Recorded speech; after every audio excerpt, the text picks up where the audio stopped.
Bible IRL, oubliez les concepts, place à la vraie vie. Bonjour à tous, cela fait des jours que l'on en parle et nous y voilà, la rentrée des classes est enfin là. Mais au fait, quel type d'élève étiez-vous ? Que vous ayez fait de longues ou de courtes études, vous avez tout de même passé plusieurs années à engranger un certain nombre de connaissances qui ont participé à votre développement intellectuel. Et même si l'école s'est arrêtée pour vous il y a peut-être de nombreuses années, une chose est sûre, vous n'avez jamais cessé d'apprendre. Notre cerveau, nous dit la science, apprend tout au long de sa vie sans même s'en rendre compte. Mais saviez-vous que l'on a découvert qu'exercer son cerveau intentionnellement peut en limiter le déclin cérébral ? En effet, plus on a l'occasion d'apprendre et plus on a de chances de retarder l'apparition de maladies du cerveau ou d'en limiter le développement. Apprendre, quel que soit notre âge, nous garde en bonne santé. Dans quel domaine aimeriez-vous apprendre cette année ? Dans le domaine de la mécanique, de la connaissance astronomique, du jardinage, ou bien se pourrait-il que vous ayez envie de mieux connaître votre Bible ?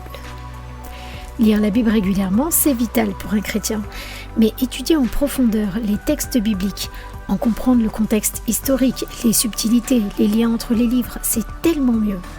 Alors en ce jour de rentrée, j'aimerais vous donner au moins 3 bonnes raisons de devenir un étudiant de la parole de Dieu. Premièrement, parce qu'il n'y a pas de meilleur moyen pour connaître Jésus que d'étudier la Bible. Jésus nous dit en Jean 5, verset 39, « Vous sondez les Écritures parce que vous pensez avoir en elles la vie éternelle. Ce sont elles qui rendent témoignage de moi. » En étudiant l'Ancien et le Nouveau Testament, on découvre le merveilleux plan de Dieu pour l'humanité accompli en Jésus. Deuxièmement, la parole de Dieu est le principal moyen utilisé par le Saint-Esprit pour nous transformer.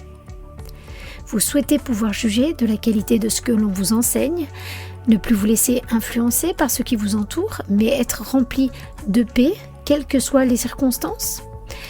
2 Timothée 3, verset 16 nous dit que toute écriture est inspirée de Dieu et utile pour enseigner, pour convaincre, pour corriger, pour instruire dans la justice, afin que l'homme de Dieu soit accompli et propre à toute bonne œuvre.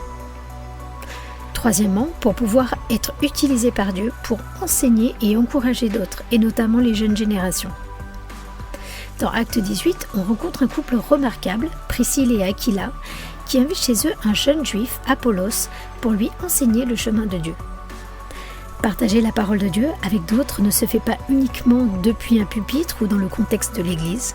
La plupart du temps, cela se fait autour d'une conversation informelle et nous sommes tous appelés à le faire et à s'y préparer.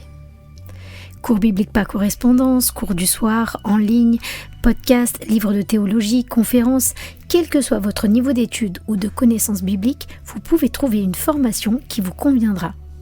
Alors il me reste à vous souhaiter une très bonne année d'études et je vous dis à très bientôt.